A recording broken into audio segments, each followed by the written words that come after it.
Bonjour et bienvenue sur CAD 3D Printing. Aujourd'hui, on continue l'assemblage du mécanisme pantographe à ciseaux.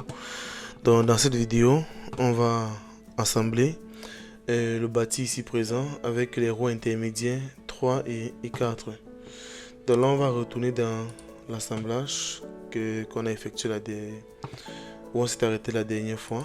Donc, à ce niveau, on doit ajouter les roues 3 et 4 au niveau de ces positions-ci et les assembler.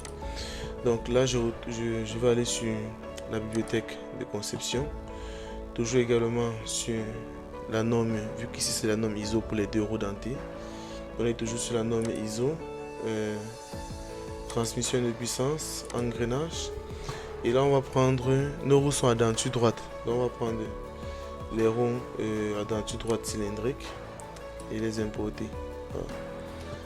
Donc lorsqu'on a fait glisser les roues à denture droite dans l'interface, là on doit maintenant identifier le module. Déjà pour cette pièce, on est sur un module 3.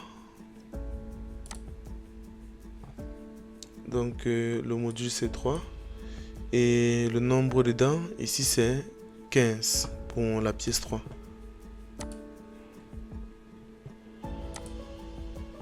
Ok, ensuite l'angle de pression laisse également 14,5. La largeur de la face, là on est sur 5 mm, c'est bien ça. Le moyeu, je pense que c'est pas le cas, c'est plutôt mais c'est bien le type A. On va laisser type A, mais par contre le diamètre nominal, lui, on reste à 15 mm. Par contre, on n'a pas de rainure, donc c'est aucune rainure. Voilà. Donc je pense que c'est tout pour cette roue. Dès que c'est validé, on clique sur. Dès que c'est OK, on clique sur valider. Et vu qu'on en a deux, je peux poser une deuxième. Voilà. Et je clique sur la croix. Maintenant pour la dernière roue, la deuxième roue intermédiaire qui est la pièce 4, je reviens sur la bibliothèque de conception. Là je peux récupérer directement ma roue cylindrique. Et ici je modifie juste le nombre dedans, je passe à 12.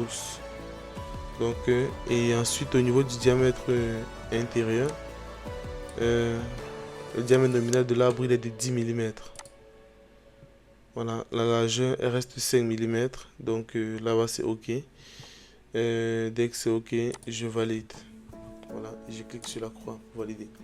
Donc là on a importé nos différents engrenages, il faut maintenant les assembler. Pour l'assemblage, là on va maintenir la touche contrôle, sélectionner l'axe de la roue 4, de la pièce 4 et l'axe de l'arbre et choisir la contrainte coaxiale. Voilà. Dès que c'est fait, je peux également contraindre cette face-ci avec en mettant la touche contrôle et sélectionner également cette face-ci, j'ajoute la contrainte coïncidente. Donc là, la première roue a été ajoutée. Ensuite, je vais ajouter la deuxième roue. Contrôle. On refait exactement la même procédure qu'avec cet engrenage. Donc, je sélectionne ces deux faces. Je choisis la contrainte coaxiale. Et ensuite, entre cette face et celle-ci, j'ai une contrainte coïncidente. Voilà. Même chose ici, entre celle-ci et là. Coaxiale. Et enfin, entre là et là, on a une contrainte coïncidente. Voilà. Donc, dès que ça est fait, au niveau d'ici maintenant, non, si je me mets sur cette face, vue de face, ouais, et que je suppose que je suis à cette position, on peut dire, je vais essayer de bien positionner mes différents engrenages. Ok, là c'est bon. Ici aussi c'est OK. Ici aussi c'est bon, voilà. Donc dès que c'est fait, maintenant il faut ajouter les contraintes entre les différents engrenages. Donc là on va aller sur les contraintes mécaniques. Au niveau d'assemblage, je clique sur la fonction contrainte. Et là je vais sur les contraintes mécaniques. Donc là on a une contrainte pignon crémaillère. Donc du coup ici dès que je choisis la contrainte pignon crémaillère, là je vais cliquer sur la dent de la crémaillère qui est là. Et ici je vais cliquer sur la dent de mon pignon. Du coup ici déplacement pour une révolution diamètre nominal. On peut mettre tout le déplacement. On met diamètre nominal du pignon. Le diamètre nominal du pignon, je ne l'ai pas exactement. Je vais laisser 18 mm. On va laisser la contrainte ainsi et on va valider. Ok. Ensuite, entre les deux roues, il faut également ajouter une contrainte d'engrenage plutôt. Et là, on va sélectionner les deux dents de l'engrenage. Voilà. Pour cet engrenage, on va utiliser le nombre de dents. Donc là, on est sur 15 dents. Et ici, on a 12 dents.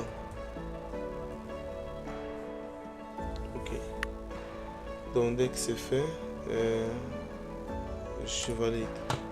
Ensuite, entre cette roue et cette roue, j'ai également une contrainte engrenage. Et là, la plus petite c'est 12 dents et la grande c'est 15 dents. Ok. Donc, je valide. Dès que c'est fait, je valide encore là sur la croix verte pour valider les différentes contraintes. Et on peut voir que si je tourne là, le mécanisme va fonctionner.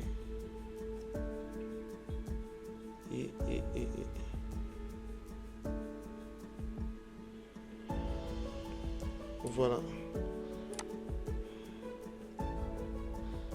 Donc voilà pour ce mécanisme là, on a importé les 3 engrenages. Donc voici pour l'assemblage, pour l'insertion, l'importation et l'assemblage des différentes roues intermédiaires. On se retrouve dans la prochaine vidéo pour assembler, pour l'importation et l'assemblage de la roue motrice. Donc abonne-toi et active la cloche pour ne rien manquer des prochaines vidéos. À très bientôt pour la suite. Donc avant de se laisser, il y a un petit truc, n'oubliez pas d'enregistrer la pièce. Oui, parce qu'on va continuer juste l'assemblage dans la prochaine vidéo. Voilà, merci.